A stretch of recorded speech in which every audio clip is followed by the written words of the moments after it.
আচ্ছা, যখন আপনারা অনেক বছর পর কোনো মিথ্যের আসল সত্যিটা জানতে পারেন, তখন আপনাদের রিয়াকশন কেমন হয়? খুব কষ্ট হয়, নাকি প্রতিশোধের স্পৃহা জাগ্রত হয়? তো চলুন, ভূতেশ্বর দ্য স্টোরি টেলিং চ্যানেলের আজকের গল্প লেখক সুব্রত দাসের লেখা পুকুরপাড়ের বাগানবাড়িতে গিয়ে এমনই এক সত্য উদ্ঘাটন করে আসি। আজকের কাহিনী পুকুরপাড়ের বাগানবাড়ি, কলমে সুব্রত দাস, গল্প পাঠ ও সমগ্র পরিচালনায় ভূতেশ্বর। তাই আর দেরি না করে সমস্ত কাহিনীটি শুনে আসা যাক। রৌদ্র উজ্জ্বল দিন, বিকালের সূর্য পশ্চিম দিকে ঢলে পড়েছে। তবুও সূর্যের তাপের কমতি নেই।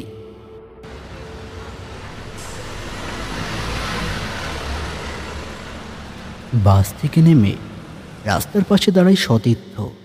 কাঁধে ব্যাগটা নিয়ে কোন দিকে যাবে তাই ভাবতে থাকে। এমন সময় একটা টোটো তার সামনে এসে দাঁড়ায়। তাকে জিজ্ঞাসা করে,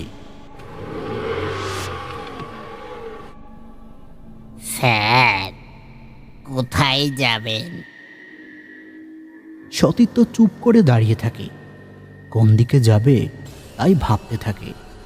কিছুক্ষণ ভেবে নিয়ে সে বলে, আচ্ছা, আশেপাশে কোনো গ্রাম্য পরিবেশ আছে কি, যেখানে গাছপালা, সবুজ ক্ষেত আর খোলা আকাশ পাওয়া যাবে?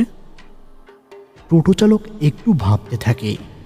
কিছুক্ষণ পর সেও বলে, হ্যাঁ, আছে স্যার।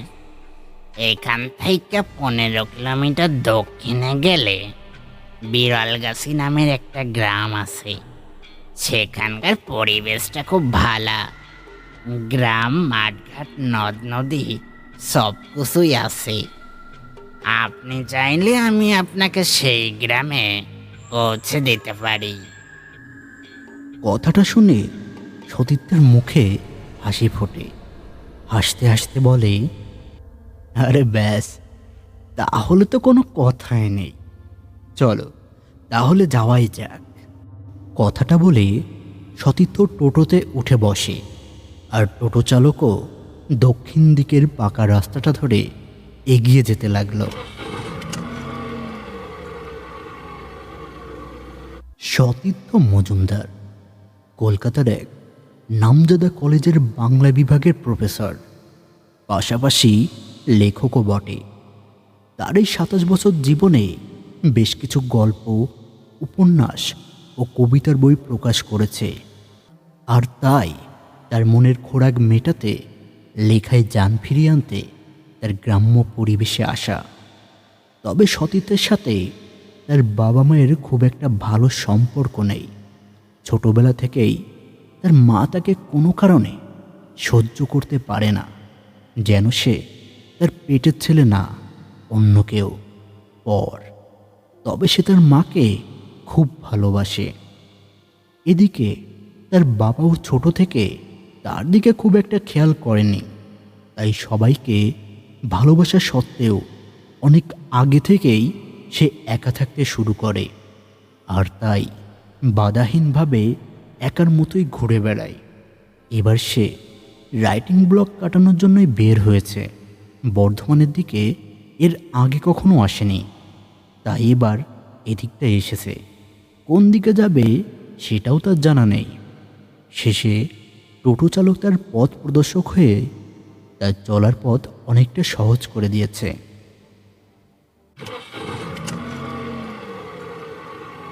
স্যার, চলে আইছি। টোটো চালকের কণ্ঠস্বরে ভ্রম ভাঙে সতীর্থের। সে সামনে তাকিয়ে দেখে একটা ছোটোখাটো বাজারের মধ্যে এসে দাঁড়িয়েছে। আশেপাশে হাতে গোনা কখানা চামুদির দোকান ছাড়া আর কিছুই নেই। সে তাড়াতাড়ি টোটো থেকে নেমে ভাড়া মিটিয়ে দেয়। কোন দিকে যাবে তাই ভাবতে থাকে। তবে যাওয়ার আগে কিছু শুকনো খাবার কেনা প্রয়োজন, কারণ কখন দরকার পড়ে তার ঠিক নেই। তাই সে একটা দোকানের দিকে এগিয়ে যায়। দোকানের সামনে আসতেই দেখতে পারে দোকানের মধ্যে একটা বৃদ্ধ বসে আছে। তার মাথার চুল পেকে সাদা হয়ে গিয়েছে, পরনে ধুতি, সাদা জামা আর পান খেয়ে মুখটা লাল করে বসে আছে। তাকে দেখে সতীর্থ বলে, দাদু, ভাজা বিস্কুট আর খাবার জাতীয় অন্য কিছু থাকলে দিন তো। লোকটা কোনো কথা বলল না, জিনিসপত্রগুলো এগিয়ে দিয়ে শুধু দামটা বলল। সতীর্থ দাম মিটিয়ে দিয়ে জিজ্ঞাসা করল, দাদু, গ্রামের রাস্তাটা কোন দিকে বলতে পারেন? এবার বৃদ্ধ লোকটা মুখ খুলল, ফ্যাঁসে গলায় বলল, সোজা গিয়ে বাঁদিকের মাটির রাস্তা পড়বে, ওটা দিয়ে হেঁটে গেলে দেখতে পাবে গ্রাম। সতীর্থর কথা বলে না, একটা জলের বোতল হাতে করে নিয়ে সে সামনের দিকে পা বাড়ায়।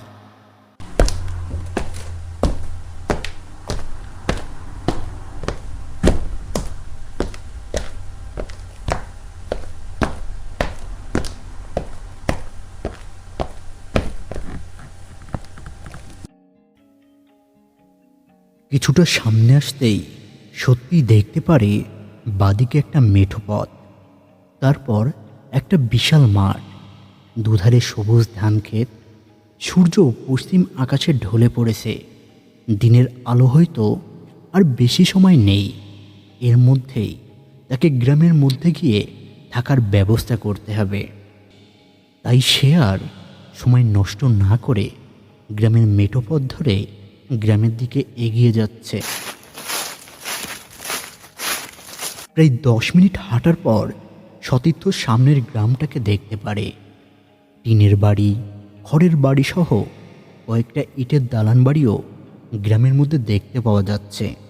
আর তখনই দূর থেকে শাঁখের শব্দ ভেসে আসে। বিকেল গড়িয়ে সন্ধ্যা লাগতে শুরু করেছে। আর তখনই তার চোখ যায় আরও সামনের দিকে। সেখানে একটা মাঝারি সাইজের বাগান, আর তার মধ্যে থেকে আলোক বাতি জ্বলছে। দূর থেকে মনে হচ্ছে তার মধ্যে একটা বাড়ি আছে। তবে বাগানের মধ্যে এমন বাড়ি সে আগে কখনো দেখেনি। তাই মনে কৌতূহল জাগে, আর ভাবে সেখানে যদি থাকার ব্যবস্থা হয়ে যায় তবে তো আর কোনো কথাই নেই। সে বরাবরই এমন প্রকৃতির কাছেই থাকতে চায়। কথাটা ভেবেই সতীর্থ আর দাঁড়ায় না, দ্রুত পা ফেলে এগিয়ে যায় ওই বাড়িটার উদ্দেশ্যে। বাগানটা গ্রামের একটু বাইরের দিকে, মাঠের কাছাকাছি। আশেপাশে খুব বেশি বাড়িঘর নেই। কেমন একটা শান্ত পরিবেশ, সব কিছুই নিস্তব্ধ। সতীর্থ হাঁটতে হাঁটতে বাগানের সামনে এসে দাঁড়ায়। বাইরের গেট থেকেই বাড়িটার দিকে অবাক চোখে তাকিয়ে আছে। একতলা ঝা চকচকে দালান বাড়ি, মাঝখানে বাড়িটা অবস্থিত, আর চারপাশে ছোট্ট বড় অনেকগুলো গাছ। তার পাশেই একটা পুকুর। এত সুন্দর বাড়ি যে এখানে থাকতে পারে সেটা সে কখনো কল্পনাও করতে পারেনি। তবে সে আর সময় নষ্ট করে না। তখনই গেট পেরিয়ে বাড়ির উঠোনে প্রবেশ করে। বাড়ির সামনে আসতেই একটা অদ্ভুত গন্ধ তার নাকে এসে লাগে। পুরনো দিনের কোনো বাড়িতে ঢুকলে যেমন গন্ধ করে, এটা তেমনই গন্ধ। মাথাটা তার ভার হয়ে আসে। মনের মধ্যে কোনো ভাবনা যেন মাথা চড়া দিয়ে উঠতে চায়। মনের অস্বস্তি ভাবটাও বেড়ে যায়। তবে কোনো ক্রমে নিজেকে সামলে নেয়। দরজার সামনে এসে চিৎকার করে বলে, বাড়িতে কেউ আছেন? তখনই ঘরের ভেতর থেকে রহস্যময় এক নারী কণ্ঠস্বর বাইরে বেরিয়ে আসে। কে? সতীর্থর চুপ থাকতে পারে না। তখনই সে জবাব দেয়, আমি সতীর্থ, কলকাতা শহর থেকে এসেছি। আর কথাটা বলতে বলতেই একটা নারী মূর্তি বাইরে বেরিয়ে আসে। তাকে দেখে সতীর্থের মুখ দিয়ে কোনো কথা বের হয় না। সে একভাবে তাকিয়ে আছে তার দিকে। সামনে যে নারী মূর্তি দাঁড়িয়ে আছে তিনি অসম্ভব সুন্দরী। ফর্সা গায়ের রং, মুখে সর্বদা হাসি লেগে আছে। তার টানা টানা ঘন কালো চোখ, চোখের দিকে তাকালে যেন সে নিজেকেই ভুলে যাবে। তার পরনে একটা লাল পাটা দেওয়া চেক শাড়ি, কপালে দকদক করছে লাল সিঁদুর। তাকে দেখে মনে হয় তার বয়স 21 অথবা 22, এর বেশি হবে না। এই সুন্দর পরিবেশে তাকে স্বর্গের অপ্সরীদের মতো লাগছে। সতীত্বকে দেখে নারী মূর্তিটা বলে ওঠে, তা তুমি এখানে কি করছো? নারী মূর্তির কণ্ঠস্বর শুনে সতীত্ব বাস্তবে ফিরে আসে। তারপর বলে, আসলে আমি শহর থেকে এসেছি, থাকার মতো কোনো জায়গা নেই। কি করব বুঝতেও পারছি না। সন্ধ্যা লেগেছে, আর ধারের কাছে কোনো থাকার হোটেলও নেই। এই বাড়িটা দেখলাম, তাই এদিকে এলাম। যদি একটু থাকার ব্যবস্থা হতো তবে বড্ড উপকৃত হতাম। কথাটা শুনে নারীমূর্তির মুখে রহস্যময় হাসি খেলে যায়, চোখ চকচক করে ওঠে। তারপর তিনি বলেন, তুমি চাইলেই এখানে থাকতে পারো। আমাদের একটা ঘর সব সময় ফাঁকাই থাকে, আর থাকা খাওয়ার কোনো সমস্যা হবে না। আমি সব ব্যবস্থা করে দেবো। কথাটা শুনে সতীত্বের মনটা আনন্দে ভরে ওঠে। সে বলে, তাহলে তো খুব ভালো হবে। আচ্ছা, আপনি ছাড়া বাড়িতে আর কেউ কি নেই? নারী মূর্তিটা মৃদু হাসে, শান্ত কণ্ঠে বলে, আমার স্বামী শহরে গেছে, আজকে বাড়িতে ফিরবে না। সকাল হলেই চলে আসবে। তুমি এসো, ভেতরে এসো। সতীর্থ আর সময় নষ্ট করে না। তার কাঁধের ব্যাগটা হাতে নিয়ে সামনের দিকে এগোয়। বাড়ির ভেতরে পা দিতেই তার সারা শরীর ভার হয়ে গিয়েছে, যেন তার ওজন কয়েক মণ বৃদ্ধি পেয়েছে। হাঁটতেও কষ্ট হচ্ছে। তবে অদ্ভুত কোনো এক আকর্ষণে, একটা সমান্তরাল গতিতে সে ওই নারীকে অনুসরণ করে তার পেছনে পেছনে এগিয়ে চলেছে। হঠাৎ করেই তার মাথায় একটা প্রশ্নের উদয় হয়। সে তৎক্ষণাৎ জিজ্ঞাসা করে, আপনার নাম তো জানা হলো না? নারী মূর্তিটা হাঁটছিল। সতীর্থের কথা শুনে থমকে দাঁড়ায়। পেছনে তাকিয়ে সতীর্থকে একবার ভালো করে দেখে নেয়। তারপর মৃদু হেসে বলে, আমার নাম আরশিয়া মজুমদার। কথাটা বলে সে আর দাঁড়ায় না, ঘরের দিকে এগিয়ে যায়। একদম ঘরের দ্বারগোড়ায় এসে দাঁড়ায়। ঘরটা দেখিয়ে বলে, এই ঘরেই তুমি থাকতে পারো।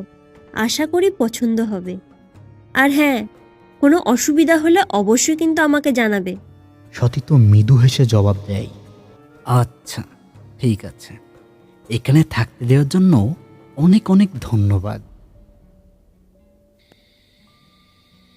আরশিয়া আর সেখানে দাঁড়ায় না, সে নিজের ঘরের দিকে এগিয়ে যায়। সতীর্থ নতুন ঘরে প্রবেশ করে। চারপাশটা দেখতে থাকে। একটা বড় বিছানা, দেওয়ালে অনেক রকম পশু পাখির চিত্র, আলনা আর একটা সুন্দর আয়না। আয়নাটা দেখে সে আর দূরে দাঁড়িয়ে থাকতে পারে না। তখনই আয়নার সামনে গিয়ে দাঁড়ায়।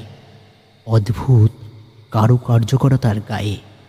সেখানে দাঁড়িয়ে সে নিজের প্রতিবিম্ব দেখছে। হঠাৎ করে তার চোখ যায় পাশে।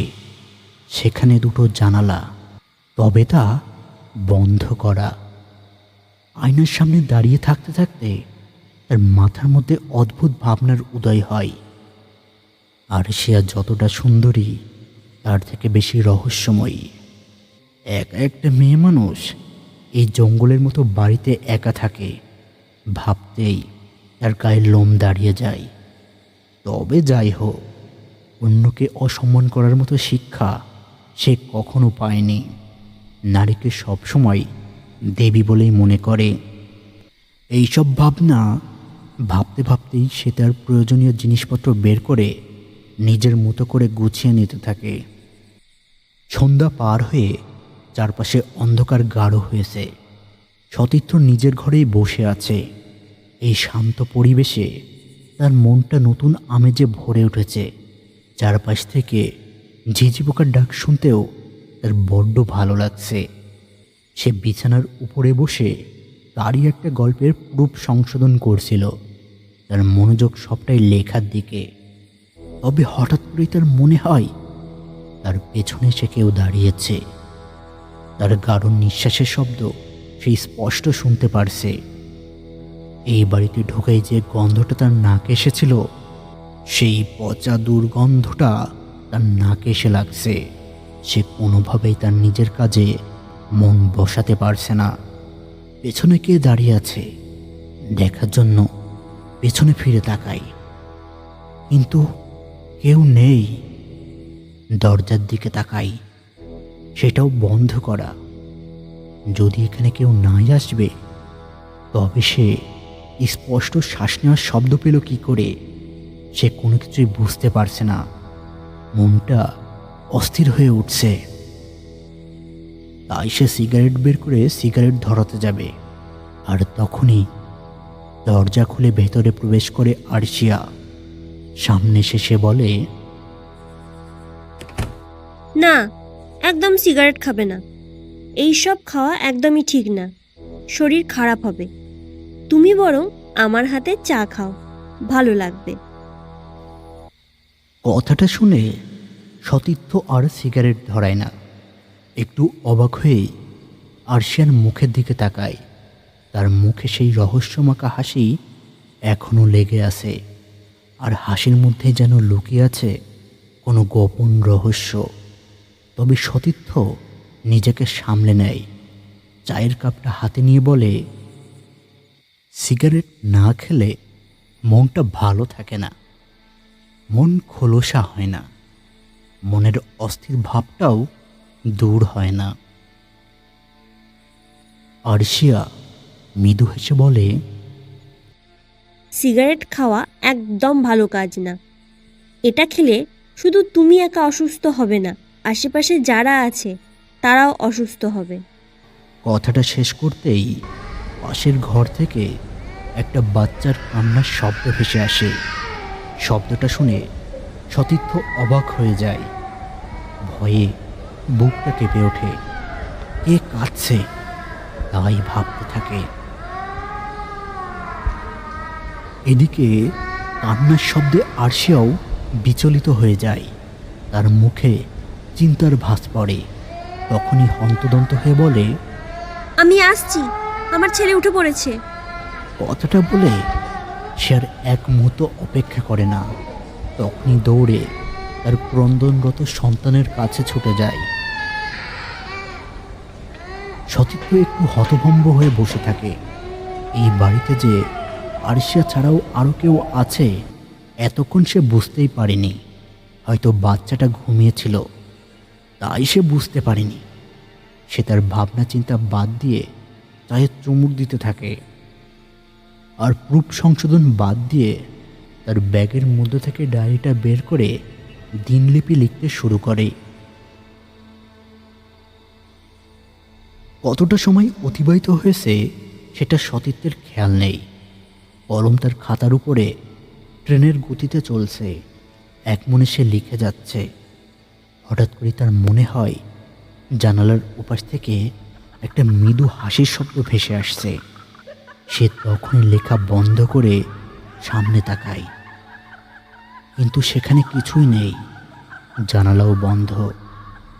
উঠে গিয়ে জানালা খুলে দেয়। বাইরে উঁকি মেরে দেখে বাইরে বাগান আর ঝোপঝাড় ছাড়া কোনো কিছুই নেই। হঠাৎ করে সে দেখতে পারে দূরের বাগানের মধ্যে এক ঝাঁক জোনাকি জ্বলে ওঠে।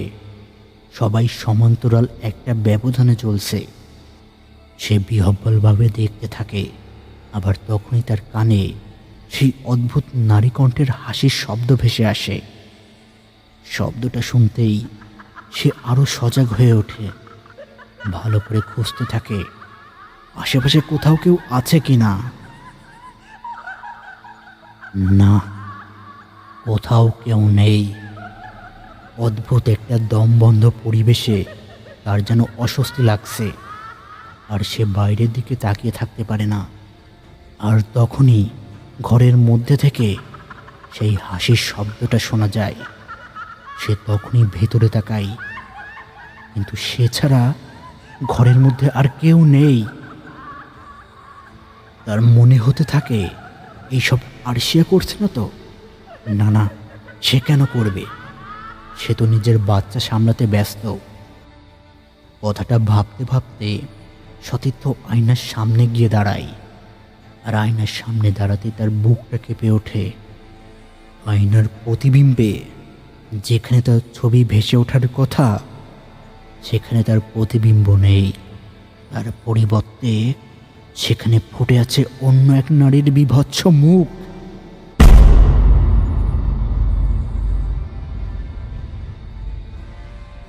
তার চোখ দুটো রক্তের মতো লাল, মুখের ফাঁক দিয়ে দাঁতরাশি বাইরে বেরিয়ে আছে, আর মুখ পচে পচে যেন গলে পড়ছে।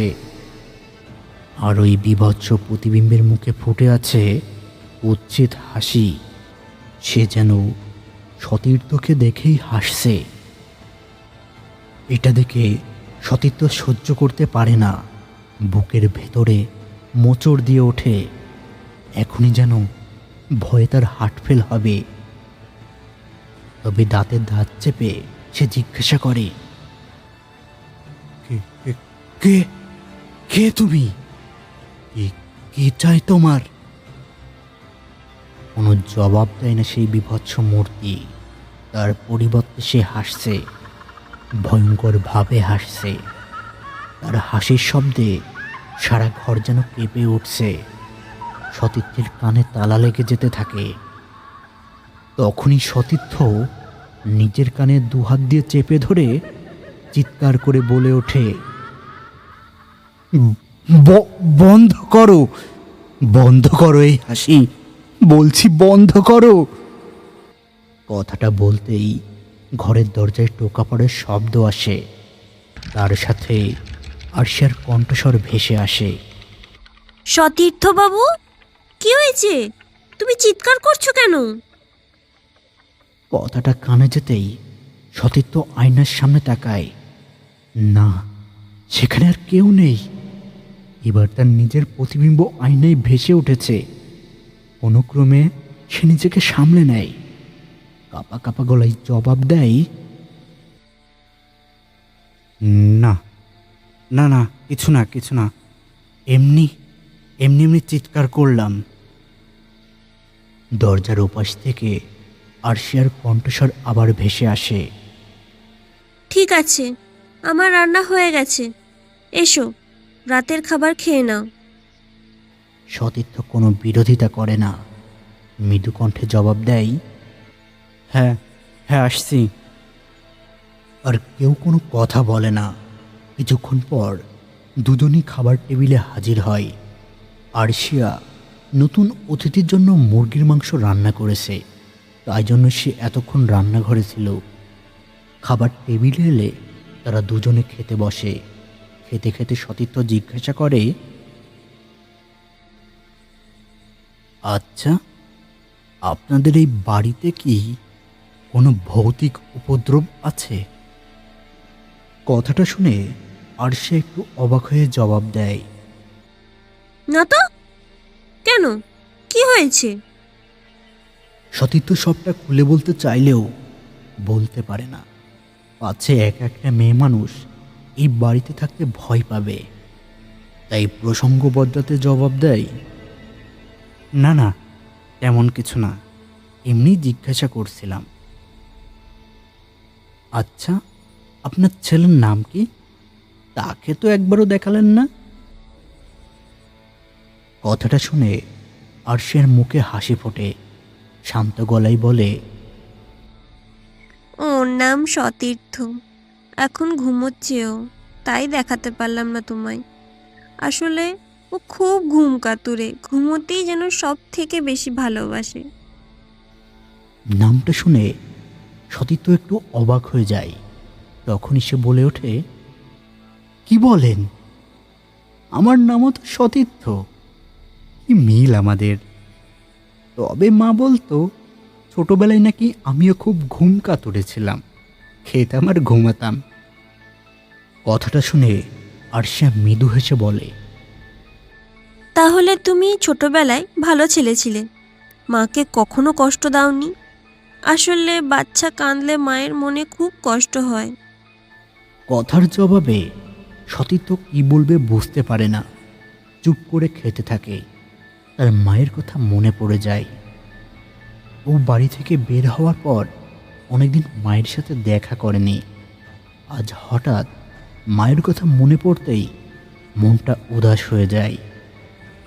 ইতিমধ্যে সতীর্থের খাওয়া শেষ করেছে, তবে সে বসে থাকবে কিনা ভাবছে। তখনই আরশিয়া বলে ওঠে, তুমি ঘুমিয়ে পড়ো, রাত জেগো না। আর কোনো দরকার পড়লে আমাকে ডাক দিও, আমি এই ঘরেই থাকবো। আচ্ছা ঠিক আছে। কথাটা বলে সতীর্থ আর দাঁড়ায় না, তখনই নিজের ঘরে চলে যায়। সতীর্থ ঘরে সে ল্যাপটপ বের করে, তার কিছু কাজ করতে থাকে। এতক্ষণ হয়তো আরশিয়াও নিজের কাজ শেষ করে শুয়ে পড়েছে। সতীর্থ তার লেখার প্রুফ সংশোধন করতে করতে রাত 12টার কাঁটা পার করে ফেলে। তখন চারপাশে শুনশান নীরবতা বিরাজ করছে। ঘরের পেছন থেকে ঝিঝি পোকার ডাক ভেসে আসছে। তার মনে হয় ঝিঝি পোকার ডাকার শব্দ ছাড়া এই পৃথিবীতে আর কোনো কিছুই নেই। তবে সেই দিকে সতীর্থের কোনো খেয়াল নেই। সে আপন মনে নিজের কাজ করছে। কাজ করতে করতে হঠাৎ করে তার মনে হয় ঘরের মধ্যে কেউ যেন হেঁটে বেড়াচ্ছে। তার পায়ে চলার শব্দ, শ্বাস প্রশ্বাস নেওয়ার শব্দ সে স্পষ্ট শুনতে পারছে। এমনকি পায়ের নুপুরের শব্দ পর্যন্ত তার কানে এসে লাগছে, যেন মানুষটা তার পেছনেই আছে। আর তাকে না দেখলে তার জীবনটা নিরর্থক হয়ে যাবে। সে আর নিজের কাজে মন বসাতে পারে না। তখনই পেছনে তাকাই, আর তাকাতেই অবাক হয়ে যায়। পেছনে কেউ নেই, সে কাউকে দেখতে পারছে না। অথচ সতীর্থ নিজের কানে কারোর উপস্থিতির শব্দ স্পষ্ট শুনেছিল। তাহলে এখন এখানে কেউ নেই কেন? সে তো এক মুহূর্তে ঘর থেকে বের হতে পারবে না। সে নিজের মনেই ভাবতে থাকে, তাহলে কি আবার সেই নারীমূর্তি এখানে এসেছে? কিন্তু সে কি চায়? কথাটা ভাবতে ভাবতে সে ল্যাপটপ ছেড়ে উঠে দাঁড়ায়। আর তখনই বাড়ির পেছনের বাগান থেকে একসাথে এক ঝাঁক শিয়ালের চিৎকারের শব্দ ভেসে আসে। সেই শব্দের সাথে একটা নারী মূর্তির গগন বিদারক চিৎকার আকাশ ফাটিয়ে সর্বত্র ছড়িয়ে পড়ে। আর তখনই ঘরের বাতি নিভে যায়। অন্ধকার সব কিছুকে গ্রাস করে নেয়। আর তখনই ভয়ঙ্করী একটি নারী কণ্ঠস্বর তার জানালার পাল্লায় ধাক্কা দিয়ে দিয়ে তার নাম ধরে ডাকতে থাকে, সতীর্থ, বাবা আমার, মায়ের কাছে আসবি নে? আয় আয়, একটা বার তোর মায়ের কাছে আয়। কথাটা কানে যেতেই সতীর্থের দম বন্ধ হয়ে যাওয়ার মতো অবস্থা হয়। ভয়ে পা কাঁপছে। সে বুঝতে পারছে না কে এই নারী, আর কেন সে এইভাবে তাকে ডাকছে। না, সে কি করবে কিছুই বুঝতে পারছে না। সে অনেক কষ্টে নিজেকে সামলে নেয়, দরজার কাছে এগিয়ে যায়, দরজা খোলার চেষ্টা করছে, কিন্তু কোনোভাবেই দরজা খুলতে পারছে না। মনে হচ্ছে ওপাশ থেকে কেউ দরজায় তালা লাগিয়ে দিয়েছে। কেউ তাকে এই ঘর থেকে বাইরে বের হতে দেবে না। এখন তার কি করণীয়? সতীর্থ সেটাই বুঝতে পারছে না। আর তখনই ঘটে সেই ভয়ঙ্কর মর্মান্তিক ঘটনাটা। সামনের জানালা দিয়ে একটা কালো হাত ঘরের ভিতরে ঢুকে আসছে। সেই হাতটা কোনো মানুষের নয়, সেটা কালো কুচকুচে, নখগুলো বড় বড়, ধারালো, যেন কোনো পিশাচিনী। সে হাত বাড়িয়ে কেঁদে কেঁদে ডাকতে থাকে। আয় বাবা, আয়, একটা বার মায়ের কাছে আয়। মা যে তোকে অনেক ভালোবাসে। এভাবে দূরে থাকিস না বাবা, থাকিস না। সতীর্থ আর নিজেকে ধরে রাখতে পারে না। সে নিজেই দরজায় ধাক্কা দিতে দিতে চিৎকার করে ডাক দেয়, আরশিয়া, আরশিয়া, দরজা খোলো, তাড়াতাড়ি দরজা খোলো, না হলে আমাকে মেরে ফেলবে। না, কেউ দরজা খোলে না। তার পরিবর্তে একটা ভয়ঙ্কর হাসি ঘরের চারপাশে ঘুরতে থাকে। সেই সাথে একটা ঝড় পেছনের বাগান ভেঙে চুরে উড়িয়ে নিয়ে যাচ্ছে। সতীর্থ এতবার করে ডাকছে, তবুও কেউ জবাব দিচ্ছে না। এখন কি করব? এই বিপদ থেকে কিভাবে রক্ষা পাবো? না, এখানেই আমাকে মরতে হবে। না না, তাও হতে পারে না, তা কখনোই হতে পারে না, কোনোভাবেই হতে পারে না। বাঁচতে হবে, আমাকে যে করেই হোক বাঁচতে হবে। চিৎকার করে কথাগুলো বলে সতীর্থ। আর তখনই সামনের ঘর থেকে আরশিয়ার ভয়ঙ্কর গর্জন ভেসে আসে। তার সাথে ছোট বাচ্চার গলা ফাটানো চিৎকার। আরশিয়া চিৎকার করে বলছে, না না না, বাঁচতে দেবো না, কাউকে বাঁচতে দেবো না। যে আমার বুকের থেকে আমার মানিক কেড়ে নিয়েছে, আমার জীবন কেড়ে নিয়েছে, আমি তাকে কখনোই বাঁচতে দেবো না। কথাটা শুনেই সতীর্থের সারা শরীর ঠান্ডা হয়ে যায়। কোনো আবেগ যেন তার গলা পাকিয়ে বেরিয়ে আসতে চাইছে। সে চিৎকার করে বলে ওঠে, কে কে কে আপনাকে মেরেছে? কেন মেরেছে? কথাটা বলতেই একটা হুঙ্কার শোনা যায় বাইরে থেকে। তারপর একটা ঝড় যেন তার জানালা ভেঙে ঘরে প্রবেশ করে। আর তখনই তার সামনের বড় আয়না থেকে একটা নারীর কণ্ঠস্বর ভেসে আসে, দেখবি তাকে, দেখবি কে আমাকে মেরেছে? তাহলে এদিকে তাকা। কথাটা শুনতেই সতীর্থ চমকে ওঠে। আর তখনই সে আয়নার সামনে এগিয়ে যায়। আয়নার সামনে আসতে সে চমকে ওঠে। আয়নার সামনে যার প্রতিবিম্ব ফুটে আছে সে আর কেউ নয়, সেটা আরশিয়া নিজেই। তার দু চোখ জলে ভরে আছে, মুখটা অমাবস্যার মতো কালো। সতীর্থ নিজেকে সামলে রাখতে পারে না। তখনই সে জিজ্ঞাসা করে, এই সবের মানে কি আরশিয়া? আমার সাথে কি হচ্ছে? আয়নার দিকে তাকিয়ে থাকো, তোমার সব প্রশ্নের জবাব তুমি পেয়ে যাবে। কথাটা শোনা মাত্র সতীর্থ একদৃষ্টে আয়নার দিকে তাকিয়ে থাকে। তখন আয়নার উপরে ফুটে থাকা চিত্র একটু একটু করে পরিবর্তন হতে শুরু করে। কিছুক্ষণ পর সতীর্থ সিনেমার পর্দার মতো দেখতে পারে আয়নার উপরে একটা চিত্র ভেসে উঠেছে। সেই চিত্রটা এমন: একজন পুরুষ তার স্ত্রীকে কোনো কারণে খুব মারছে, প্যান্টের বেল খুলে তার পিঠের উপর সজোরে আঘাত করছে। আর নারীটা কাকুতি মিনতি করে কান্না করছে, ছেড়ে দেওয়ার জন্য বারবার অনুরোধ করছে, কিন্তু ওই পুরুষটা তাকে ছাড়ছে না। তার পাশবিক শক্তি প্রয়োগ করে আরও জোরে আঘাত করছে। এক পর্যায়ে নারীটা যখন অজ্ঞান হয়ে যায় তখন ওই পুরুষটা একটা দড়ি এনে ওই নারীর গলায় পরিয়ে দেয়। তারপর তাকে ফ্যানের সাথে ঝুলিয়ে দেয়। নারীটার হঠাৎ করেই দম বন্ধ হয়ে আসে। নিজেকে মুক্ত করার জন্য হাত পা ছাড়ানোর চেষ্টা করে, কিন্তু কোনোভাবেই ছাড়াতে পারে না। আস্তে আস্তে তার শরীর শিথিল হয়ে যায়। তারপর সব কিছু শান্ত হয়ে আসে।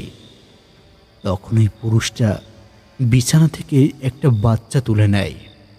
বাইরে এসে কেরোসিন ঢেলে সমস্ত বাড়িতে আগুন ধরিয়ে দেয়।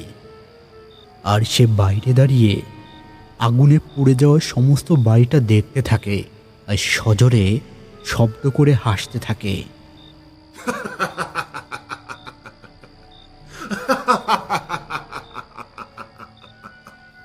পুরো দৃশ্যটা দেখে সতীর্থ থ হয়ে যায়।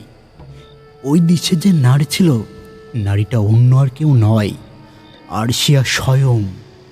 আর পুরুষের স্থানে যেই ব্যক্তিটা ছিল তাকেও সে খুব ভালো করে চেনে। সেই ব্যক্তিটা আর কেউ নয়, সতীর্থের জন্মদাতা পিতা। কিন্তু সে কিছুতেই বুঝতে পারছে না তিনি কেন আরশিয়াকে মারতে যাবে, আর আরশিয়ার সাথে তার বাবার কি সম্পর্ক। ভাবনাটা ভাবতে ভাবতেই সতীর্থ চিৎকার করে ওঠে। চিৎকার করে বলে, না না না না না না না না না না না, আমি এসব বিশ্বাস করি না। মিথ্যে ছলনা, সব মিথ্যে ছলনা। আপনি কে, আর আমার কাছে কি চান আপনি? আর তখনই আয়নার সামনে আরশের প্রতিবিম্ব হাজির হয়। তখন সে কাঁদো কাঁদো হয়ে বলে, না বাবা, এখানে একটুও মিথ্যে নেই। এই অভাগেই তোর জন্মদাত্রী মা, আর তোর বাবাই আমাকে এই বাড়িতে হত্যা করেছে। আসলে তোর বাবার অন্য মেয়ের সাথে সম্পর্ক ছিল।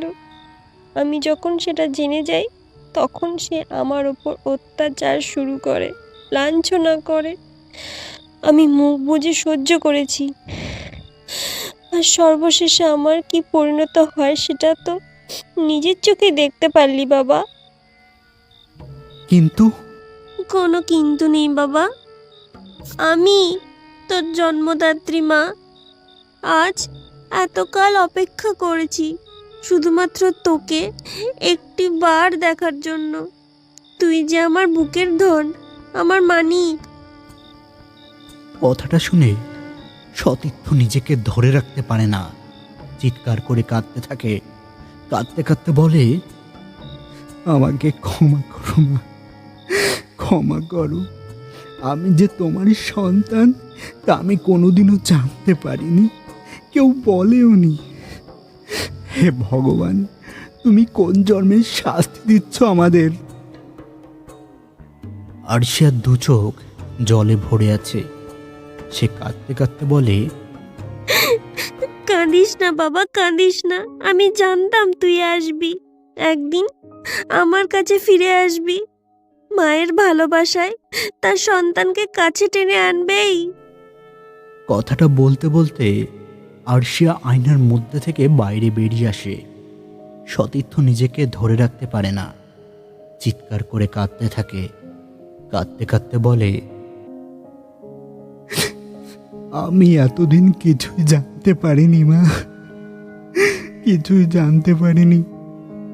আর এজন্যই হয়তো আমার সৎ মা আমাকে কখনই সহ্য করতে পারে না, আমাকে বাড়ি থেকে বের করে দিয়েছে। কিন্তু আমি তাকে নিজের মা মনে করেছি। আরশিয়া মৃদু কণ্ঠে বলে, বাবা, মা তো মাই হয়, কোনো মাকে অসম্মান করতে নেই। তার জন্য আমার সংসার না হলেও তোকে তো বাঁচতে দিয়েছে। আমি এতেই খুশি, আমি এতেই খুশি বাবা। আরশিয়া কথাটা বলে ছলো ছলো নয়নে তার ছেলেকে দেখতে থাকে। এই ২৬ বছর পর সে তার ছেলেকে দেখছে। আজ তার অতিপ্ত বাসনা পূর্ণ হলো। আজ সে সব থেকে সুখী। সে মুখে হাসি আর চোখে জল নিয়ে বলে,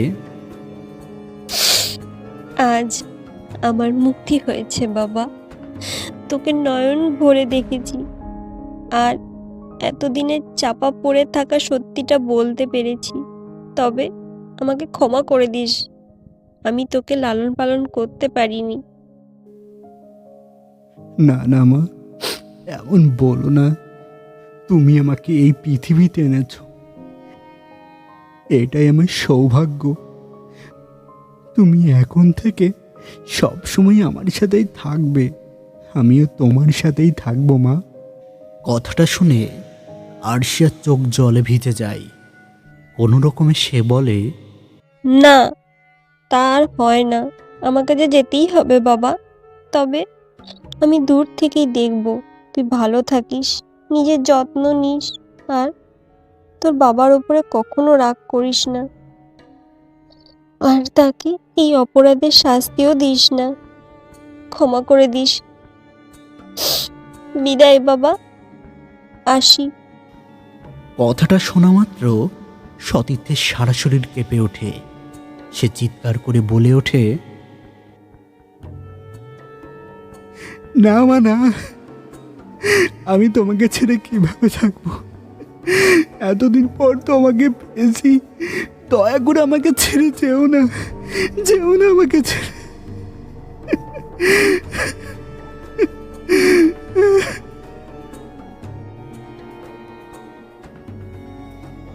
আরশিয়ার মুখে মলিন হাসি খেলে যায়। সে কোনো কথা বলে না। তার অবয়বটা আস্তে আস্তে অদৃশ্য হয়ে যেতে থাকে। সতীর্থ আর নিজেকে সামলে রাখতে পারে না। তখনই দৌড়ে তার মায়ের ছায়াটা ধরতে যায়, আর তখনই পা ফসকে নিচেই পড়ে যায়। তারপর আর কোনো কিছুই মনে নেই। ভোরের আলো ফুটতেই সতীর্থ চোখ খোলে। চারপাশে তাকিয়ে তার বুকটা কেঁপে ওঠে। সে কোনো বাড়ির মধ্যে নেই, বরং একটা বাগানের মধ্যে পোড়ো বাড়ির ভেতরে শুয়ে আছে। আর তখনই তার রাতের কথা মনে পড়ে। মনে পড়তেই সে ডুকরে কেঁদে ওঠে, মা বলে কাঁদতে থাকে। আর তখনই তার মনে হয় তার বাবাকে একবার ফোন করে ঘটনাটা সত্যি না মিথ্যা তা জেনে নেওয়া দরকার। তখনই সে ফোন বের করে আর তার বাবার নম্বরে ফোন করে। দুবার কল হতেই ফোন রিসিভ হয়। অপর প্রান্ত থেকে গম্ভীর কণ্ঠস্বর ভেসে আসে, কি রে, কি খবর তোর? কোনো খোঁজ খবর নেই, কোথায় তুই? সতীর্থ কোনো কথার জবাব না দিয়ে সরাসরি জিজ্ঞাসা করে, তুমি আরশিয়াকে চেনো? ফোনের অপর প্রান্ত থেকে আর কোনো জবাব আসে না। আর এই মৌনতা যে কিসের লক্ষণ সেটা সতীর্থ ভালোই বুঝতে পারে। তাই আর জবাবের অপেক্ষা না করে ফোনটা কেটে দেয়। আকাশের দিকে তাকিয়ে সে বলতে থাকে, না মা, কেউ রক্ষা পাবে না। যে যার পাপের ফল তাকে অবশ্যই ভোগ করতে হবে, আর এটাই তাদের নিয়তি। আজকের ঘটনাটা এ পর্যন্তই। তবে ঘটনা যদি ভালো লেগে থাকে তাহলে অবশ্যই চ্যানেলটাকে সাবস্ক্রাইব করে দিও। আর প্রতি সপ্তাহে এমন নিত্য নতুন ঘটনা ও গল্প নিয়ে তোমাদের কাছে হাজির হব। ততক্ষণ সবাই ভালো থেকো, সুস্থ থেকো। শুভরাত্রি।